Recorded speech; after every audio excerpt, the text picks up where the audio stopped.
Welcome to Tenor Tech, where I solve the problems you didn't even know you had. You begin by securing your setup, backup audio, CFG and profile files so you can restore if needed. Once done, update GPU and Windows audio drivers. This fixes many codec conflicts.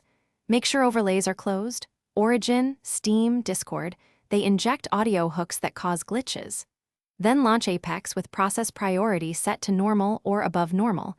This reduces stutter and timing issues. You're starting with fundamentals that eliminate common interference before diving into deeper changes. Next, tune audio at both system and game levels because mismatches cause the bug. You set Windows' default device sample rate to 48,000 Hz and 24-bit. Apex expects consistent timing. In the game audio options, disable exclusive mode and choose Windows default or 5. One if your hardware supports it, which avoids format negotiation errors.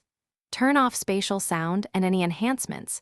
They can re-encode streams. Test with headphones, then speakers to isolate hardware-specific problems, and note which config produces stable audio.